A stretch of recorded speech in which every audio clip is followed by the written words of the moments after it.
అందరం ఒక నిమిషం పాటు చేతులు చాచి దేవుని నామాన్ని స్తుతించుకుందాం. Hallelujah hallelujah hallelujah hallelujah hallelujah hallelujah. Praise the Lord praise the Lord praise the Lord praise the Lord. Hallelujah hallelujah hallelujah hallelujah. Praise the Lord praise the Lord praise the Lord. Praise the Lord. యేసువా వందనం యేసువా వందనం యేసువా స్తోత్రం యేసువా స్తోత్రం. తండ్రి వందనం తండ్రి వందనం తండ్రి స్తోత్రం తండ్రి స్తోత్రం. ఆత్మదేవా వందనం ఆత్మదేవా వందనం ఆత్మదేవా స్తోత్రం. ఆత్మదేవా స్తోత్రం. Hallelujah hallelujah. Praise the Lord praise the Lord. Hallelujah hallelujah. Praise the Lord. Praise the Lord. Mark సువార్త 9వ అధ్యాయము 47వ వచనాన్ని చదువుకుందాం. నీ కన్ను నీకు పాపకరణమైనచో దానిని పెరికి పారవేయుము. 2 కన్నులతో నీవు నరకాగ్నిలోనికి పోవుట కంటే ఒంటి కంటితో దేవుని రాజ్యమున ప్రవేశించుట మేలు. ఈరోజు యేసు ప్రభు 3 మాటలు చెప్తున్నారు. ఏమిటి అంటే, నీ చేయి నీకు పాపకరణమైతే దాన్ని నరికేసేసాయి. నీ కాలు నీకు పాపకరణమైతే దాన్ని ఏం చేయాలి? నరికేసేసాయి. నీ కన్ను నీకు పాపకరణమైతే దాన్ని పెరికేసేసాయి అన్నారు. ఏంటి దీని అర్థం? ఒకవేళ నిజంగా మాట్లాడుకోవాలంటే అక్షరాన్ని తీసుకోవాలంటే యేసు ప్రభు చెప్పినట్లుగా ప్రతిసారి మనం కాలుతో పాపం చేసినప్పుడు కాలు నరికేస్తే, ప్రతిసారి మనం చేతితో పాపం చేసినప్పుడు చేతిని నరికేస్తే, ప్రతిసారి మనం కంటితో పాపం చేసినప్పుడు కంటిని పెరికేస్తే, ఈ లోకంలో కళ్ళున్నోళ్ళు, కాళ్ళున్నోళ్ళు, చేతులున్నోళ్ళు ఎవరు ఉండరు ఇంకా. అవునంటారా కాదంటారా? ఎవ్వరు ఉండరు ఇంకా. ఈ లోకంలో కళ్ళు, కాళ్ళు, చేతులు ఉన్నోళ్ళు ఎవరో ఉండరు. కానీ what is Jesus telling us by this word of God? When he says, when your eye causes you to sin, remove that eye. When your hand causes you to sin, cut it off. When your leg or feet causes you to sin, cut it off. What does it mean? What Jesus is trying to tell us? ఏంటంటే, మనకి శోధన వచ్చినప్పుడు పాపము చెయ్యాలని అక్కడే దాన్ని ఆపివేయాలి వెంటనే. We have to be strict with the things that lead us to sinfulness. అర్థమైందా? మనల్ని పాపములోనికి ప్రేరేపించే ప్రేరకాలని, ఏదైతే నన్ను పాపం వైపు నడిపిస్తుందో దానితో మనం కొంచెం కఠినంగా ఉండాలి. ఎలాగ ఉండాలి? కఠినంగా ఉండాలి. అసలు పాపం ఎలాగ తయారవుతుంది? What is sin? పాపం అంటే ఏంటి? Going against the will of God. దేవుని చిత్తానికి వ్యతిరేకంగా చేయటం పాపం. ఓకే? దేవుడు చేయవద్దన్న దానిని చేయటం, చెయ్యమన్న దానిని చేయకుండా ఉండటం. Since of omission and since of commission 2 రకాలుగా ఉన్నాయి. దేవుడు చెయ్యమన్న దాన్ని చేయకుండా ఉండటం పాపమే, చేయవద్దన్న దాన్ని చేయడం కూడా పాపమే. ఎలా ప్రారంభమవుతుంది ఇది పాపం? ఎందుకు యేసు ప్రభు కాలు పాపకరణమైతే కాలుని కట్ చేసాయి, చెయ్యి పాపకరణమైతే చేతిని కట్ చేసాయి, కన్ను పాపకరణమైతే కన్నుని పీకేసాయి అంటున్నాడు? ఎందుకని? We have to be strict with our selves. తెలుగులో ఒక మాట ఉందండి, నాకు అవ్వా కావాలి బువ్వా కావాలంటే కుదరదండి, కుదరదు. నాకు 2 నేను ఆనందంగా ఉండాలి, ఎంజాయ్ చేయాలి, కానీ పవిత్రంగా ఉండాలి. కుదురుద్దండి? కుదరదు. నో. మనతో మనం డిసిప్లిన్డ్గా ఉండాలి. పవిత్రత విషయంలో, పరిశుద్ధత విషయంలో మనతో మనం కఠినంగా ఉండకపోతే మనం పవిత్రంగా ఉండలేం. అసలు పాపం ఎలాగ ప్రారంభమవుద్ది? How does the sin begin? How does the sin begin within us? Let us read one sentence also, one verse. యాకోబు పత్రిక 1వ అధ్యాయము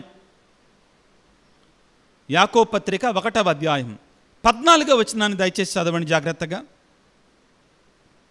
యాకోబు పత్రిక 1. తన దుష్ట వాంఛలచే తానే ఆకర్షించబడి చిక్కుపడినప్పుడు మానవుడు శోధించబడును. తర్వాత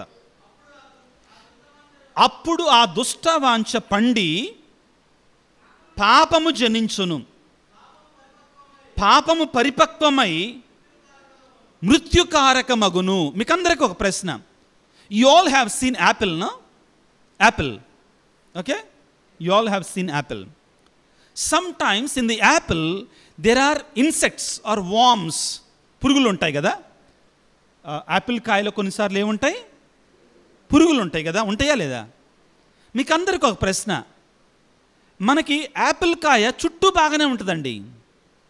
కట్ చేస్తే లోపల ఏముంటుంది?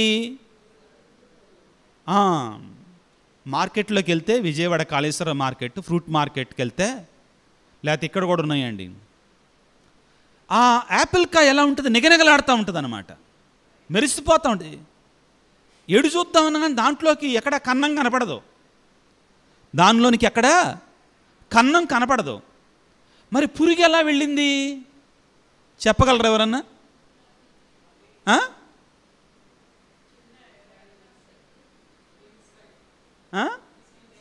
ఇన్సైడ్ ఉందా ముందే? బట్ సిస్టర్ చెప్పింది నిజమే. మీరు నవ్వుతున్నారు కానీ ఆమె చెప్పింది నిజం. She is right. Because it is said, scientist have proved. Scientist ఏమిని కనిపెట్టారంటే, యాపిల్ చెట్టుకి పువ్వు ఉన్నప్పుడు ఈ పురుగు ఏం చేస్తుందంటే ఆ పువ్వు మీద, ఆ పువ్వు లోపల ఒక గుడ్డు పెట్టుద్దంట. ఏం చేస్తుంది? ఒక వాటి పొదిగి అక్కడ పెట్టేస్తుందట. పెట్టేది బయటకు వస్తుందట. ఈ పువ్వు నిదానంగా కాయలాగా మారుతున్నప్పుడు ఆ గుడ్డు లోపలే ఉంటుంది.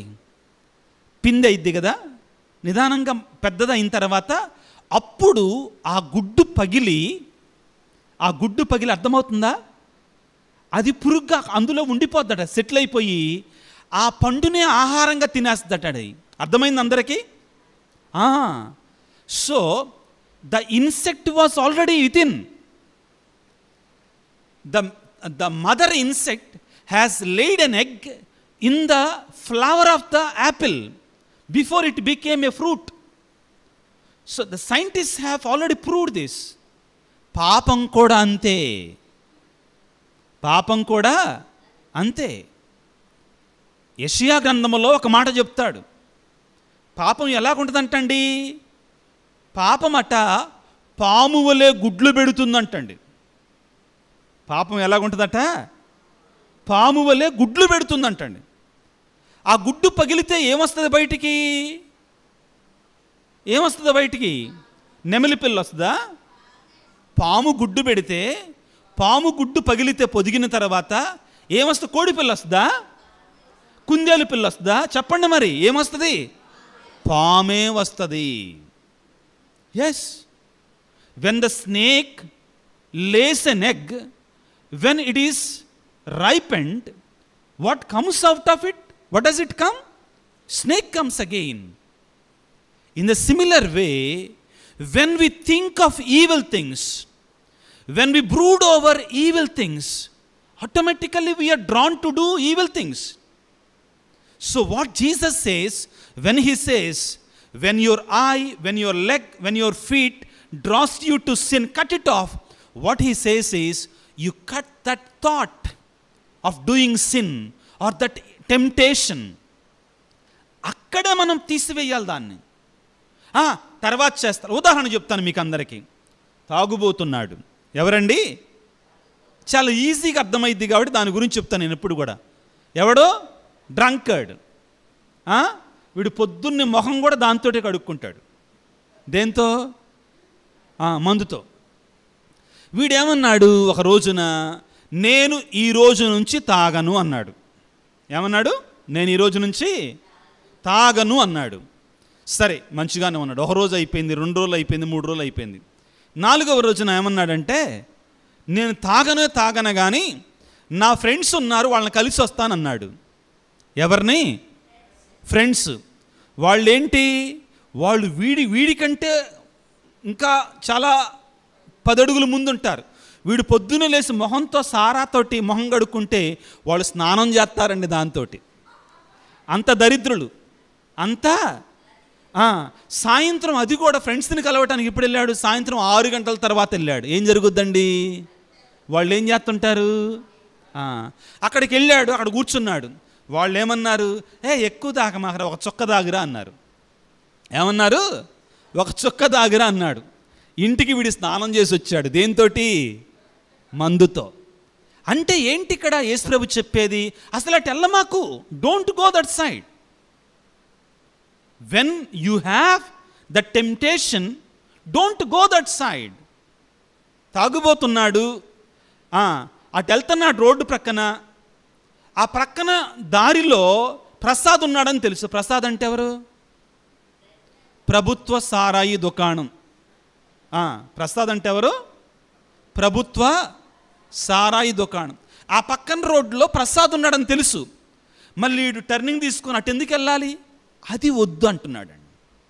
మీకు వివరిస్తాను చూడండి. యాకోబు పత్రిక 1వ అధ్యాయము చాలా చక్కగా చెప్తున్నాడండి. ఏమంటున్నాడు? పాపం ఎలాగ వస్తుందట మన దగ్గరికి? దుష్టవాంఛలచే తానే ఆకర్షించబడి చిక్కుబడినప్పుడు మానవుడు శోధించబడతాడు. ఈ లోకములో 2 రకాల కోరికలు ఉన్నాయి. ఎన్ని రకాల కోరికలు ఉన్నాయి చెప్పండి? కోరికలు ఉండొచ్చా, ఉండకూడదా? ఉండాలా, ఉండకూడదా? ఉండాలి. మంచి కోరికలు ఉన్నాయి, అదేవిధంగా చెడ్డ కోరికలు కూడా ఉన్నాయి ఈ లోకంలో. ఉదాహరణకి, నేను బైబిల్ చదువుకోవాలి, అది కోరిక కాదా? మంచి కోరిక అది. Good good good desire, good wants. I want to do something good. We got to have these desires. But there are also bad desires. We should be careful with them. ఏమంటారంటే యాకోబు గారు, దుష్ట వాంఛలు, చెడు కోరికల చేత మానవుడు శోధించబడి చిక్కుపడతాడు. ఈ పదాలు, ప్రతి పదం ఇంపార్టెంట్ అండి ఇక్కడ. ఆ కోరికల్లో చిక్కుపడిపోతాడండి. అర్థమైందా? మళ్ళీ అందులో ఇరుక్కుపోతాడు. చాలా ప్రమాదం ప్రియులారా. కాబట్టి ఏం జరుగుతుందట? ఆ దుష్టవాంఛ పండుతుందంటండి. ఏమవుతుంది? మన శోధన వెంటనే పాపం కాదు. నువ్వు ఇంకొకళ్ళు రోడ్డు పక్కన వెళుతుంటాం, పొలం గట్టు మీద వెళుతుంటాం. అమ్మా నిర్మలమ్మ, పొలం గట్టు మీద వెళ్తుంటాం. అర్థమైందా? పొలం గట్టు మీద వెళ్తుంటే ఆ దోసకాయలు ఎర్రగా ఉన్నాయి. ఎట్టున్నాయండి? బాగా ఇంతలా ఉన్నాయి. కోసుకుంటే బాగు అనిపిస్తుంది. కోసుకొని వెళ్ళి పప్పులో వేస్తే చాలా రుచిగా ఉంటుంది అనుకుంటాం. దోసకాయ పప్పు వండుకుంటే ఎంత బాగుంటుందో అనుకుంటాం. అది ఇంకా పాపం కాలేదండి. అర్థమైందండి? నువ్వు ఇంకా పాపంలో పడలా. అక్కడ నీకు 2 అవకాశాలు ఉన్నాయి. ఏంటి? నాకొద్దు, ఇది పాపం, ఇది తప్పు, ఇది నా కాయలే కాదు, ఇది పరాయివాడి తోట, నేను అందులో చెయ్యను. పాపంలో పడ్డావా? పడలేదు. కానీ కాసేపు అక్కడ నిలబడి ఎవరైనా చూస్తున్నారేమని చూసి అటు ఇటు, అర్థమైందా, చెట్టుక్కున తింపి లట్టుక్కున సంచిలో వేసుకున్నావనుకో, అదేమవుతుంది? పాపం అవుతుంది. అంటే ఏం చేస్తున్నావు నువ్వు ఇక్కడ? దుష్ట వాంఛ ఒకటి వచ్చింది. జాగ్రత్తగా గమనించండి. Pay attention please. ఒక ఈవిల్ థాట్ వచ్చింది, ఒక చెడ్డ కోరిక తలంపు, దుష్ట వాంఛ వచ్చింది. దాన్ని ఏం చేసాం మనం? దాన్ని పాటించాం. అప్పుడు పాపం అవుతుందండి. రోడ్డు వెంట వెళుతుంటామండి. సింపుల్ ఉదాహరణ చెప్తున్నాను. రోడ్డు వెంట వెళుతూ ఉంటాం. ఒక సినిమా వాల్ పోస్టర్ ఉంటుంది, రోత వాల్ పోస్టర్, చెడ్డ వాల్ పోస్టర్. వెళుతూ దాన్ని చూసాం. పాపం అయిద్దా? అవ్వదు. కానీ ఆ తలంపులోనే ఉండి తలంపులు, చెడు ఆలోచనలోనికి వెళ్ళావనుకో, దానితోటి సంతోషపడ్డావనుకో, పాపం అయిపోద్ది. We should be careful. మీకు ఇంకా వివరంగా ఉండాలంటే మొట్టమొదటి పాపాన్ని మనం ధ్యానం చేయాలి. ఆదికాండము 3వ అధ్యాయము 1వ వచనం. దేవుడైన యావే సృష్టించిన జంతువులన్నిటి యందును జిత్తులో మారేది పాము. అది తోటలో ఉన్న ఏ చెట్టు పండును తినరాదని మీతో చెప్పినట్ట నిజమేనా అని ఆ స్త్రీని అడిగాను. దానికి ఆ స్త్రీ, తోట నడుమనున్న చెట్టు పండు తప్ప మిగిలిన ఏ పండు అయినను నేను తినవచ్చును, ఆ చెట్టు పండును మాత్రం తినరాదని తాకకూడదని దేవుడు చెప్పాను. ఆ పని చేసినచో మేము చనిపోయేదము అని జవాబిచ్చాను. అసలు ఇక్కడ మనందరం ప్రశ్నించుకోవాలండి. దేవుడు ఏం చెప్పాడు? తోటలో ఉన్న పండ్లన్నీ తినండి, ఆ ఒక్క చెట్టు పండు మాత్రం తినొద్దు అన్నాడు. ఇప్పుడు అసలు ఏవమ్మ ఆ చెట్టు దగ్గరికి ఎందుకు వెళ్ళాలి?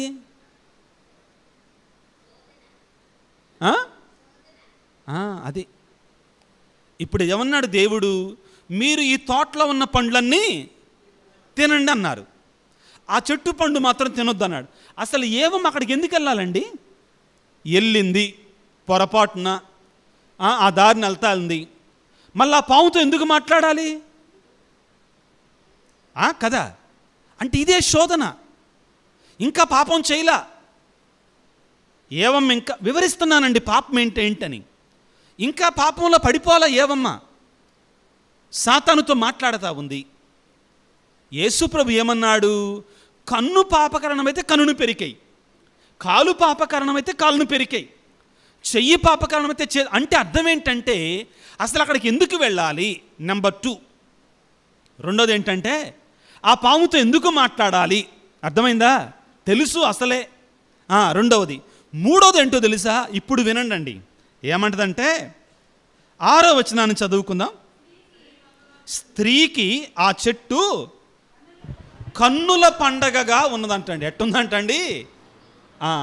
ఇప్పుడు మొదట చెట్టు దగ్గరికి వెళ్ళింది, రెండవది సాతానుతో మాట్లాడింది, మూడవది ఏం చేస్తుంది? ఆ పండుకల్లు చూస్తూ ఉంది. ఏం చేస్తుంది? పండుకల్లు చూస్తూ ఉంది. This is what we have to stop. Jesus is telling, God has said first parents Adam and Eve not to go to the tree. She went to the tree. Not to speak to the Satan. She spoke to the Satan. And finally she started looking at the sin that is the fruit of the tree. Started looking at it. Started being tempted. She allowed herself to be tempted. అప్పుడు ఏమంటుంది? తినడానికి చూడడానికి ఎలాగా ఉందంటండి? కనుల పండుగగా ఉందంటండి. ఆ తర్వాత ఆ పండు వలన తెలివితేటలు కలిగిన తినుటకు రుచికరముగా ఉన్నది. ముందే ఊహించుకుంటుందండి పాపం. పాపం అంటే ఇదే. ఆ తర్వాత ఏం చేస్తుంది? లట్టుకొని కూర్చొని గుట్టుకొని మింగుద్ది. అంతే కదండి. పిక్కొని తింటాం. ఇంతవరకు వచ్చిన తర్వాత ఆగుతామా? ఎవరు చెప్పినా ఆగలేమండి. మొదట్లోనే ఆపివేయి, ప్రారంభములోనే ఆపివేయి. అంత దూరం వాళ్ళకి వెళ్ళమాకు, అంత దూరం వరకు వెళ్ళమాకు. Don't go so far. That is the sin. We should be very careful with this. పాపం అంటే అదే. దాంతో జాగ్రత్తగా ఉండాలి. దావీదు ఏం చేశాడు? మేడ పైన ఉన్నాడు. ఎక్కడుండాలి? యుద్ధం జరుగుతుందండి. రాజు ఎక్కడుండాలి? యుద్ధంలో ఉండాలి, యుద్ధ భూమిలో ఉండాలి. మేడపై గది మీద ఉన్నాడు. పగలపూట అక్కడ ఉండకూడదు అసలు. రెండవది, ప్రార్థన చేసుకోవాలి. ప్రార్థన చేసుకోవాల్సిన ఏం చేస్తున్నాడు? దిక్కులు చూస్తున్నాడు. మనం చేసేది ఇదే. దిక్కులు చూస్తున్నాడు. దిక్కులు చూస్తుంటే పొరపాటున ఎక్కడో స్త్రీ స్నానం చేస్తా కనపడింది. సాతానుడు ఊరుకుంటాడు? అసలు ఆ సమయంలో ఒక స్త్రీ స్నానం చేయటం ఏంటి? సాతానుని యొక్క శోధన. సరే చూశాడు, అయ్యో తప్పు, నేను పరస్త్రీని చూశానే, నన్ను తప్పు చేశాను, నన్ను క్షమించు దేవని పక్కకి వెళ్ళిపోవాలి. కానీ ఏం చేశాడు? దాన్ని ఎంటర్టైన్ చేశాడు. అక్కడతోటి ఆగల.